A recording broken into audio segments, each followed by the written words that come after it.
Hello guys, welcome back to your YouTube channel Uttarakhand officers path. आज science and technology की अगली video में अगली क्लास में आज हम डिस्कस करने वाले हैं टीकेडीएल इनिशिएटिव से आगे। टीकेडीएल क्या है? आपका ट्रेडिशनल नॉलेज डिजिटल लाइब्रेरी। इससे पहले हमने सारी चीजें डिस्कस कर ली थी। इंटेलेक्चुअल प्रॉपर्टी राइट्स तक हमने सारी चीजें डिस्कस कर ली थी, ग्लोबल इनिशिएटिव वगैरह। इसके आगे से आज टीकेडीएल इनिशिएटिव से हम डिस्कस करेंगे, ठीक है। A collaborative project between Council of Scientific and Industrial Research, Ministry of Ayush, India. The Traditional Knowledge Digital Library is a database documenting India's ancient traditional knowledge, especially in Ayurveda, Unani, Siddha, and Yoga. It prevents biopiracy by providing prior art evidence in patent claims globally. Okay, यहाँ example में value addition दे सकते हो आप, जैसे turmeric healing के लिए and Neem pesticide properties हमारे medicinal properties में शामिल है। उत्तराखंड में भी मैंने आपको उत्तराखंड की क्लास में मैंने कुछ जड़ी बूटियों के नाम आपको करवाए थे वीडियो में, जो ज्योग्राफी वाली सीरीज चल रही है मेरी, उसमें मैंने आपको करवाया है, तो इंपॉर्टेंट है। मेंस आंसर राइटिंग में अगर आप कोट आउट करते हो उसे, आपकी क्वालिटी आंसर बढ़ती है। और साथ में अब रिसेंट जो इनिशिएटिव सरकार ले रही है करंट ओरिएंटेड, वो भी आप अपडेटेड रहिए। जैसे मुख्यमंत्री संवाद वगैरह में वो जब डिस्कस हो चुका है, तो उसको आप मेंस आंसर राइटिंग में यूज कर सकते हैं। Benefits of IPR. Benefits of IPR क्या है? इसमें एनकरेजेस इनोवेशन। इससे क्या मिलेगा? इनकरेज इनोवेशन होगा obviously. By protecting the interest of creators and inventors, IPR fosters culture of innovation and investment in R&D, यानी research and development. Next is economic growth. Strong IPR protection attracts FDI, obviously, and boosts the creative economy. Consumer confidence will build up. Trademarks and GI, that is geographical indications, help consumers identify authentic products, ensuring quality assurance. तो इससे भी help होगी। Concerns about the IPR. Concerns क्या है IPR के? इसमें monopolisation. I found this on the web form about IPRPA. Monopolisation concerns क्या है? पहला है monopolisation. IPR can lead to monopolies in essential sectors like example pharmaceuticals, limiting the access to affordable medicine in developing countries. तो एक ये challenge हो जाएगा कि डेवलपिंग कंट्रीज में जहाँ पे एक अफोर्डेबल प्राइस में जो मेडिसिन मिलनी चाहिए वो नहीं हो पाएगी अगर आईपीआर के थ्रू हम उसे संरक्षण करते हैं या फिर उसको टैग कर देते हैं। तो मोनोपोलाइजेशन हो जाएगा, तो कॉस्टली हो जाएगी और डेवलपिंग कंट्रीज, पुअर कंट्रीज के लिए अफोर्डेबल मेडिसिन नहीं हो पाएगी, तो एक्सेस लिमिट हो जाएगी। तो मोनोपोलाइजेशन एक इशू हो जाएगा। Cost of protection. Securing and enforcing IPR rights can be expensive and complex, particularly for small business and developing nations. ठीक है। Next is biopiracy and misuse. Exploitation and traditional knowledge and resources by foreign entities remains a concern, necessitating strong protections like TKDL. ठीक है, traditional knowledge digital library. Achievements of Indians in science and technology. अब आगे पढ़ते हैं achievements of Indians. बहुत बार आता है ये और सिलेबस का पार्ट भी है हमारे मेंस में। अचीवमेंट्स क्या है इंडियंस की साइंस एंड टेक्नोलॉजी में? तो सबसे पहले कुछ साइंटिस्ट का नाम आपको पता होनी चाहिए, जिसमें से एक है होमी जहांगीर भाभा। 1909 से 1966 इनका टाइम कार्यकाल रहा है। Father of India nuclear programme कहा जाता है इनको। इंडिया के न्यूक्लियर प्रोग्राम के फादर कहा जाते हैं होमी जहांगीर भाभा को। थ्योरेटिकल फिजिक्स की बात करें तो भाभा स्कैटरिंग के नाम से इनका एक पॉइंट है, explained interactions of electrons and positrons. तो इस भाभा स्कैटरिंग में क्या एक्सप्लेन किया है इन्होंने? Interactions of electrons and positrons. इतना तो पता ही होगा आपको, एटॉमिक जो मॉडल होता है उसमें हमारा न्यूक्लियस होता है, जिसमें हमारे प्रोटॉन्स होते हैं और न्यूट्रॉन्स होते हैं, और चारों तरफ हमारे इलेक्ट्रॉन्स सर्कुलेट करते रहते हैं इन फिक्स्ड ऑर्बिट। ये तो आपको मालूम होगा, तो बेसिक है। ठीक है, तो इस भाभा स्कैटरिंग में इलेक्ट्रॉन्स यानी ये वाला पार्ट और पॉजिट्रॉन्स यानी प्रोटॉन्स वाला पॉजिट्रॉन्स, ये पार्ट्स के बारे में जो इंटरेक्शन होता है इनके बीच में, उसके बारे में डिस्कस किया गया है। उसके बारे में भाभा जी ने बताया था, जैसे भाभा स्कैटरिंग के नाम से जाना जाता है। Tata institute of fundamental research 1945 में बनी थी in Mumbai with the help of JRD Tata. Founded and became the first chairman of Atomic Energy Commission. Visionary of India's 3-stage nuclear program. हमने ऊपर पढ़ा ना 3-stage nuclear program, उसी के विजनरी भी कहे जाते हैं होमी जहांगीर भाभा को। Bhabha atomic research centre very important, उनके नाम से खुला है 1954 में इन Mumbai. Bharat continues to be the nucleus research and development for India's civilian and military nuclear programs. Civilian nuclear energy like atoms for peace program, ये भी इसमें प्रमोट किया गया है। दूसरे सारे साइंटिस्ट का हम नाम बोले जिन्हें नोबेल प्राइज भी दिया जा चुका है, वो है सीवी रमन। 1888 से 1917 का जीवन काल रहा है।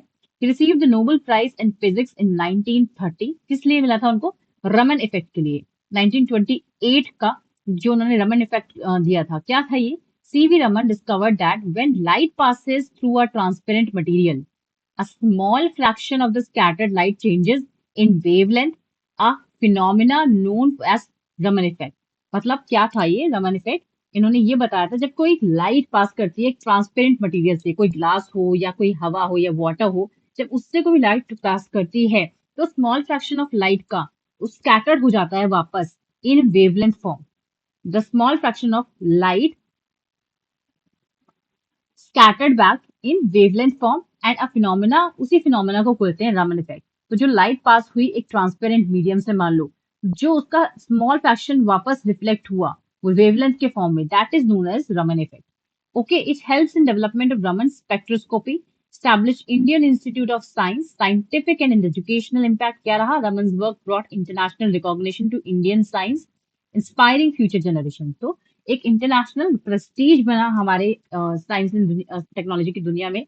बाकी जो विदेशी साइंटिस्ट उनकी नजरों में हम एक रिस्पेक्टिव पोजीशन पर आ गए. ठीक है. नेक्स्ट है विक्रम साराभाई. इनका नाम कैसे भूल सकते हैं हम? इसरो के संस्थापक कहे जाते हैं ये. 1919 से 1971 का जीवन काल रहा है इनका. He was a visionary Indian scientist and the principal architect of India's space program. माफ कीजिएगा थोड़ा सा ये ब्लर सी हो रही है फोटो, बट इतनी भी नहीं हो रही कि आप पढ़ ना पाओ, तो आप पढ़ लोगे आराम से. He was a visionary Indian scientist and the principal architect of India's space program. His leadership and foresight were instrumental in establishing the foundation for India's space exploration and satellite development. मैं दोबारा repeat कर दे रही हूँ, अगर आपको दिख नहीं रहा है ठीक से तो आप सुन लीजिए.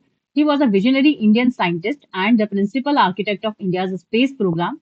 His leadership and foresight were instrumental in establishing the foundation for India's space exploration and satellite development.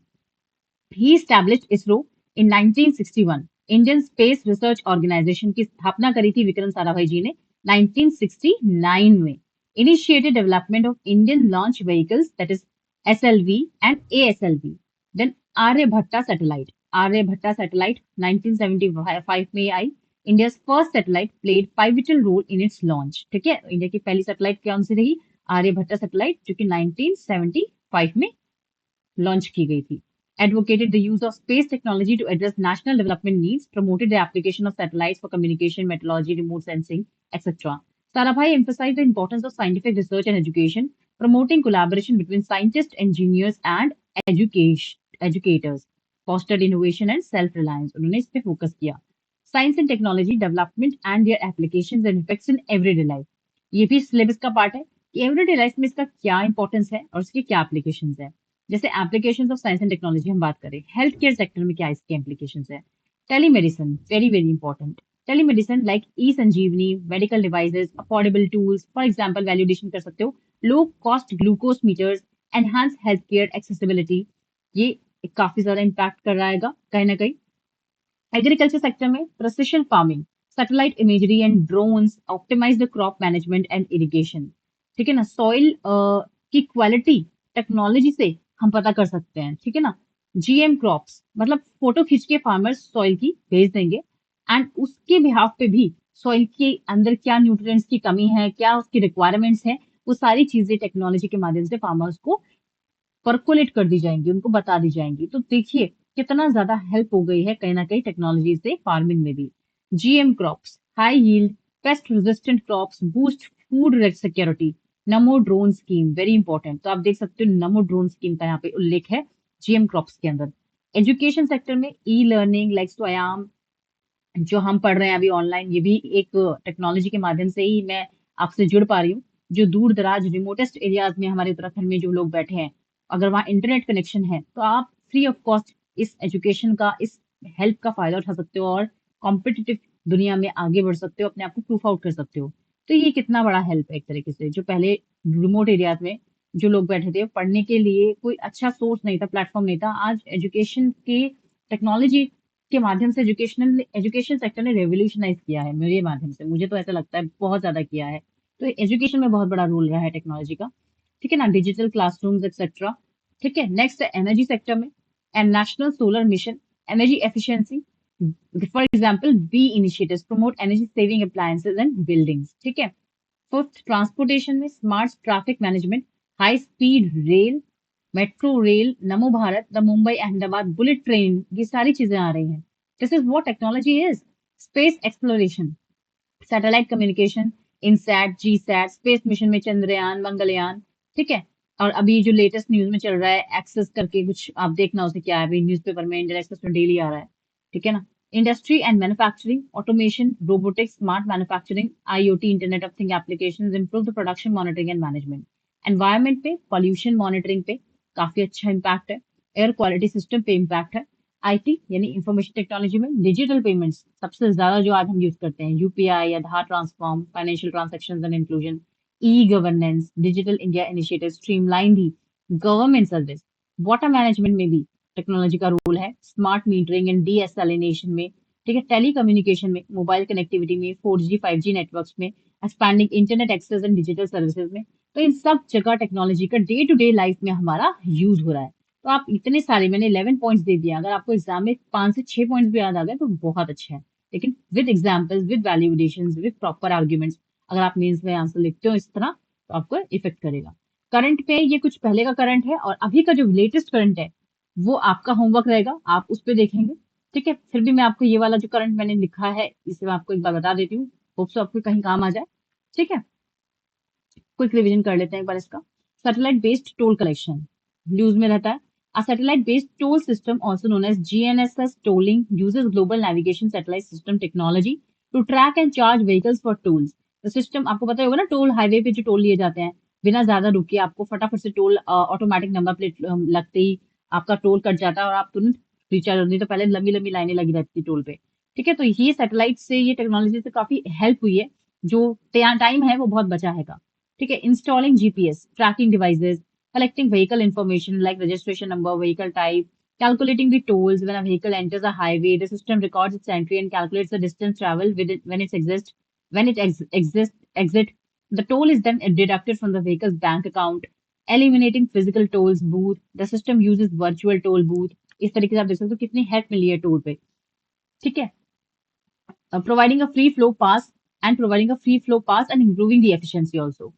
GNSS Global Navigation Satellite System. Global Navigation Satellite System हमारी कौन कौन सी है, जैसे कि वर्ल्ड लेवल पे इंडिया की कौन सी है, IRNSS है. चाइना की बेइडो है, ये प्रीलिम से ओरिएंटेड इंपॉर्टेंट हो सकता है. जीपीएस किसकी है, यूएसए की है. ग्लोनास किसकी है, रशिया की है. Navigation system, satellite system, QZSS है जापान की, और गैलीलियो है यूरोपियन यूनियन की. तो आपको आ सकता है यहाँ पे सैटेलाइट सिस्टम के नाम दे देंगे, कौन सी कंट्री के हैं, मैच द कॉलम दे देंगे. इस तरीके से प्रीलिम्स में क्वेश्चन पूछ सकते हैं. Super conductivity. सुपर कंडक्टिविटी क्या होता है? A phenomena where certain materials when cooled below a critical temperature exhibit zero electrical resistance and expel magnetic field, that is Meissner effect, is known as super conductivity. ठीक है ना. A phenomena where certain materials when cooled below a critical temperature exhibit zero electrical resistance and expel the magnetic field is known as superconductivity. Applications क्या है इसके? MRI, magnetic resonance imaging. Superconducting magnets in MRI provide high resolution imaging for medical diagnostics. Particle accelerators, example in Large Hadron Collider. Power grids. Superconducting cables can transmit electricity with no loss, improving grid efficiency. Magnetic levitation, used in maglev trains where superconductors create frictionless high-speed transportation. जो bullet train होती हैं उसमें ज्यादा use होता है magnetic train में. ठीक है ना. इसके बाद future directions. Developing room temperature superconductors potentially revolutionizing the technology and industry, enhancing practical applications. Efforts focus on making superconducting technologies more cost effective and widely applicable in daily life. Electric vehicle. Electric vehicle आजकल तो बहुत important है, specially जब से ये Iran, US, Israel का जो war चला है और क्रूड ऑयल प्राइसेस हाई हो गए हैं, तो इलेक्ट्रिक व्हीकल्स की प्राइस भी काफी ज्यादा हाई हो गए हैं और बहुत ज्यादा डिमांड में बढ़ गई है. इलेक्ट्रिक व्हीकल्स हो चाहे इंडक्शन चूल्हा हो. ठीक है ना. इलेक्ट्रिक मोटर क्या है? Electric vehicles use an electric motor instead of an internal combustion engine. Battery pack, अभी लेटेस्ट में देख रही थी दिल्ली गवर्नमेंट ने कुछ इलेक्ट्रिक व्हीकल्स से रिलेटेड पॉलिसी लॉन्च करी है कि जितना ज्यादा, मतलब प्रमोट करने के लिए कि आप अडॉप्ट करें इलेक्ट्रिक व्हीकल्स को. अब बस इसमें मेन चैलेंज मुझे ये लगता है कि अभी चार्जिंग स्टेशन प्रॉपर तरीके से प्रोवाइड नहीं किए. जैसे हर एक जगह पे पेट्रोल पंप है पेट्रोल गाड़ी के लिए, ऐसे ही हर एक जगह पे चार्जिंग स्टेशन नहीं है इलेक्ट्रिक व्हीकल्स के लिए. तो ये सेटबैक है, ये मेजर, जो कि इलेक्ट्रिक व्हीकल की प्रमोशन में हर्डल बन रहा है. तो इस पे आई थिंक गवर्नमेंट को काम करना चाहिए. प्रॉपर चार्जिंग स्टेशन हर एक जगह पे, जैसे इलेक्ट्रिक पेट्रोल पंप है ऐसे इनके भी होने चाहिए, तभी शायद से ये कहीं ना कहीं लाइट में आएगी और ये चीज की जो डिमांड है और जो capability of consumption in the Indian market वो बढ़ेगी. ठीक है. Battery pack. Lithium batteries are commonly used, providing the मतलब lithium ion batteries energy to the motor. They are rechargeable and typically located in the vehicle flow. Charging system: electric vehicle are charged through a standard electrical outlet or dedicated charging stations. Charging infrastructure is rapidly expanding और वो अभी हो रहा है. Benefits of electric vehicles क्या क्या होंगे? Environmental impact, zero pollution होगा एक तरीके से. Electric vehicle produce zero tail pipe emissions. Energy efficiency: converting over 90% of electrical energy into vehicle movement and reduce the noise pollution as well. बहुत कम noise होती है, आपको पता ही होगा. सो ओला गाड़ी चलाओ तो पता भी नहीं चलती, आपने चला स्टार्ट भी करी और अब चलती है. कंसर्न्स क्या है इलेक्ट्रिक व्हीकल्स की? Battery life and range limited. जैसे कि आप ओला की देख लो, 95 से 100 किलोमीटर की रेंज है, इससे ज्यादा चल ही नहीं सकती हो. मतलब 1% अगर आपने बैटरी चार्ज करी और आपको 200 किलोमीटर की कहीं दूरी पर जाना है तो आप वो गाड़ी लेके नहीं जा पाओगे. तो ये एक सेटबैक है. प्रॉपर मैंने जैसा बताया चार्जिंग स्टेशन भी कहीं पर नहीं है. दूसरा, बैटरी लाइफ भी बहुत कम है. Lack of charging infrastructure, high upfront cost, through this is decreasing over time. उस पर काम हो रहा है. लेकिन इंडियाज इनिशिएटिव्स क्या क्या होंगे इन electric vehicles? Fame India scheme, faster adoption and manufacturing of hybrid and electric vehicles. FAME program provides incentives for purchase of electric vehicles. National Electric Mobility Mission Plan focused on achieving significant electric vehicles penetration in India's vehicle market. Electric vehicle charging infrastructure. The government is investing in expansion, incentives and subsidies to encourage the adoption of electric vehicles. Green hydrogen बहुत news में है. Green hydrogen भी, इसके बारे में भी थोड़ा पढ़ लेते हैं. ग्रीन हाइड्रोजन क्या है? Green hydrogen is produced by electrolysing water. Just a minute. Okay. Green hydrogen is produced by electrolyzing water using renewable energy sources like the solar, wind power. This process splits water into hydrogen and oxygen, with the hydrogen being a clean fuel. How green hydrogen works? Electrolysis. Renewable energy drives the electrolyzer, which separates water into hydrogen and oxygen. Storage. Hydrogen is stored in tanks or converted into compounds for easier storage and transportation. Usage. It can be used as a fuel for fuel cells, which produce electricity through a chemical reaction with oxygen emitting only water vapor as a byproduct. Then benefits क्या है? Benefits of green hydrogen: zero emission. Zero emission achieving Panchamrit goal. Very very important. अगर ये चीज लिखते हो, ये keywords लिखते हो ना अपने मेंस के आंसर राइटिंग में, कैसे आपके आंसर की क्वालिटी नहीं बढ़ेगी, कैसे आपको एग्जामिनर मार्क्स नहीं देगा. तो ये सब लिखो. पंचामृत गोल पे फोकस करना है. जीरो इमिशंस पे ये बेनिफिट प्रोवाइड करता है. Energy storage, BESS, battery energy storage system, versatile use है इसका. Climate change, to combat the climate change, Paris deal and INDC, Paris Climate Agreement, reduces the emission intensity of economy by 33 to 35% from 2005 level by 2030. 175 gigawatt of renewable energy till 2022 and 450 gigawatt of renewable energy till 2030. तो ये छोड़ो, आप इतना ही कर लो. ठीक है ना, इसका डेटा बता दो. ठीक है ना. ट्रांसपोर्टेशन सेक्टर में contributes 1/3 of the greenhouse gas emissions, and hydrogen fuel cell cars reduce the greenhouse gas. CAD help reduce import dependency on fossil fuels. ठीक है ना. And 85% of fossil fuels and 53% gas is imported. Then concerns भी होते हैं. जिस तरह से फायदे हैं तो कुछ कंसर्न्स भी हैं जो अभी इतनी जल्दी से प्रमोट क्यों नहीं हो पा रहा है. कारण क्या है? Cost high. ऑफ कोर्स ये थोड़ा सा एक्सपेंसिव है. Cost high production and infrastructure cost.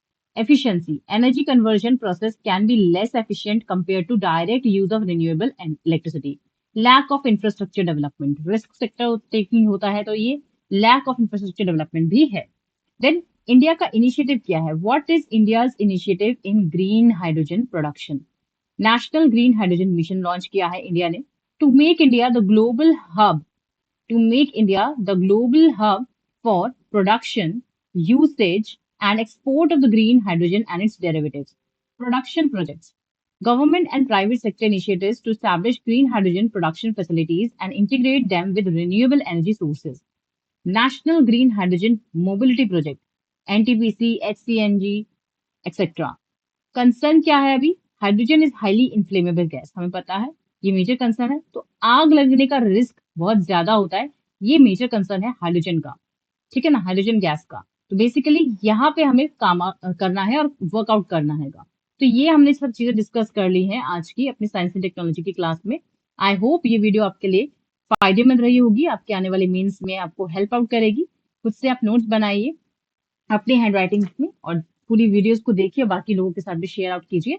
ठीक है, तो मिलते हैं अगली वीडियो में. तब तक के लिए मेहनत करते रहिए और पढ़ते रहिए. All the best.